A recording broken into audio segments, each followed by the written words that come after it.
अस्सलाम वालेकुम everyone, welcome to my channel. मेरे चैनल का नाम है पिल पैलेस। आज की वीडियो बहुत ही ज़्यादा खास होने वाली है क्योंकि आज की वीडियो में हम बात करेंगे स्कैबियन क्रीम और लोशन के बारे में। तो फिर स्टार्ट करते हैं। ये मल्टीनेशनल कंपनी एडको फार्मास्यूटिकल्स की क्रीम है। अगर हम इसके यूजेस की बात करें या कौन सी ऐसी कंडीशन है जिनमें ये क्रीम या लोशन लगाई जाती है, तो सबसे पहले इस क्रीम को या इस लोशन को आप एलर्जिक रैशेस में यूज़ कर सकते हैं। यानी ऐसी कंडीशन है जिसमें स्किन के ऊपर इन्फ्लेमेशन होना स्टार्ट हो जाती है और फिर इसकी वजह से आपकी स्किन के ऊपर रेडनेस होना स्टार्ट हो जाती है, जिसकी वजह से आपकी स्किन के ऊपर ईचिंग या पेन होने लगती है। और इस क्रीम को आप स्कैबीज में भी यूज़ कर सकते हैं। अगर आपकी स्किन के ऊपर खारिश है तो भी आप स्कैबियन क्रीम या लोशन को यूज़ कर सकते हैं। और इसके अलावा आप इसको प्यूराइटिस में भी यूज़ कर सकते हैं। यानी कि अगर आपकी स्किन के ऊपर शदीद किस्म की खारिश है तो फिर भी आप स्कैबियन क्रीम या लोशन को इस्तेमाल कर सकते हैं। और स्कैबियन क्रीम या लोशन को आप ड्राई एक्जिमा में भी यूज़ कर सकते हैं। अगर आपकी स्किन के ऊपर खुश्क खारिश है या फिर बहुत पुरानी खारिश है, तब भी आप इस क्रीम को स्कैबियन क्रीम को या लोशन को इस्तेमाल कर सकते हैं। और स्कैबियन क्रीम या लोशन को आप अर्टिकेरिया में भी यूज़ कर सकते हैं। यानी कि अगर आपकी स्किन के ऊपर छपाकी है तो तब भी आप स्कैबियन क्रीम या लोशन का इस्तेमाल कर सकते हैं।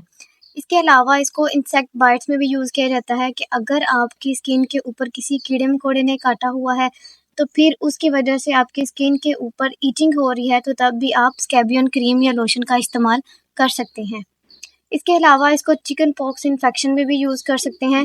यानी कि ऐसी कंडीशन है जिसमें आपकी स्किन के ऊपर ब्लिस्टर्स यानी छाले बनने लगते हैं, जिसकी वजह से स्किन के ऊपर ईचिंग या रेडनेस होने लग जाती है और फिर इनकी वजह से स्किन के ऊपर पेन होती है। तो उस कंडीशन में भी आप चिकन पॉक्स की कंडीशन में भी आप जो है वो स्कैबियन क्रीम या लोशन का इस्तेमाल कर सकते हैं।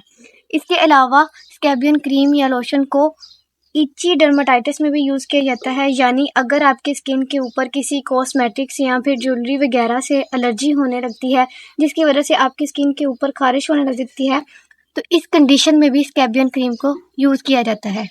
सेम इसी तरह आप इसको सनबर्न में भी यूज़ कर सकते हैं। यानी स्किन के ऊपर पैचेस बनने लगते हैं या फिर आपकी स्किन डैमेज होने लगती है, और ये तब होता है जब आप धूप में ज़्यादा देर तक रहते हैं। यूवी रेज जो है, अल्ट्रावायलेट रेज, आपकी स्किन को डैमेज करना शुरू कर देती हैं। सो इस कंडीशन में भी आप स्कैबियन क्रीम या लोशन का इस्तेमाल कर सकते हैं। ओवरऑल अगर हम बात करें तो स्कैबियन क्रीम या लोशन को आप एलर्जी की सूरत में यूज़ कर सकते हैं। अगर आपकी स्किन के ऊपर बहुत पुरानी खारिश है या फिर स्किन के ऊपर रैशेस हैं या फिर आपकी स्किन के ऊपर दाने हैं, तो फिर इस कंडीशन में भी आप स्कैबियन क्रीम या लोशन का यूज़ कर सकते हैं। ये थे इसके यूजेस। इसके साइड इफ़ेक्ट्स की बात करते हैं। अगर आप इसका यूज़ इस कंडीशन में करते हैं कि जब इसकी ज़रूरत ना हो, तो इसके क्या नुकसानात हो सकते हैं।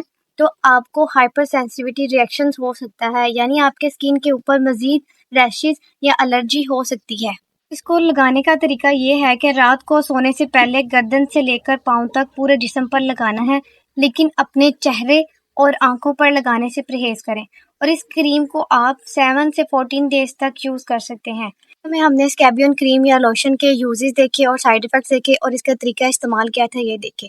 अगर आपको ये वीडियो अच्छी लगी है तो प्लीज़ मेरे चैनल को सब्सक्राइब कर दें और बेल के आइकन पर लाज़मी क्लिक कर दें, ताकि मेरी हर आने वाली वीडियो जो है आप तक पहुंच सके। Thank you. Thanks for watching.